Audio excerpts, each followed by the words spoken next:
জনাব আপনি কাজটাই বসুন। এই যে ঘুরে বসি। হ্যাঁ কি সুন্দর মারাইছে নানি। দাদি ভাই ও বই পড়ো। হ্যাঁ বল বাবা সাহেব হয়েছে তো? হয়েছে তো? হ্যাঁ এবার ঠিক আছে। কি এই খাওয়া দাওয়া ঠিক আছে তো সব? সব ঠিক আছে। মনে করি আমরা আরেকবার যাও না কত বিয়েতে পরে মনে করি যে বিয়ে করুন না খাই আবার আরেক ব্যক্তি আমরা। সব ঠিক আছে। হ্যাঁ দাদি ভাই বল চুক্তি বার্তা করে নিলাম আমরা বিয়ে বলার সাথে কেমন দিব কি এই মালিক সাহেব জমুক জানি এগুলো কি হচ্ছে? জমুক কিছু সামনে নিয়ে গেছি তো। যার যার স্থানে বসুন। আচ্ছা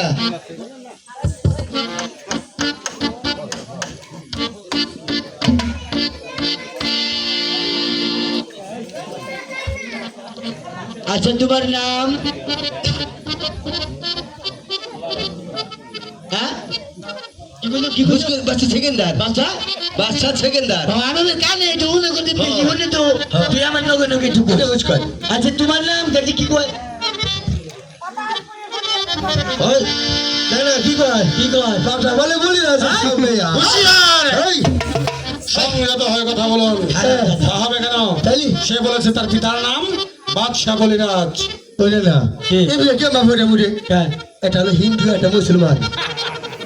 এই কর হ্যাঁ বুদ্ধি আছে কি এক কাম কর কি তোর কাছে যে গোবিনাথ তাহার রাজা আছে না? আসি তো বললাম আমার আছে না? আসে শুনলে মালিক সাহেব সংযত হয়ে কথা বলুন।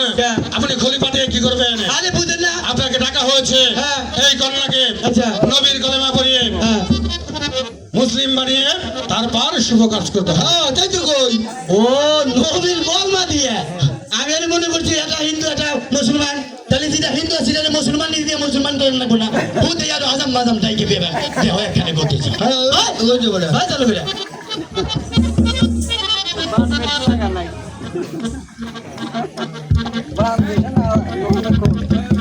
বাচ্চা সেকেন্ডার আমি না মনে কইও বাচ্চা সেকেন্ডার কি জিনিস কইলো? বলিরাজের কন্যা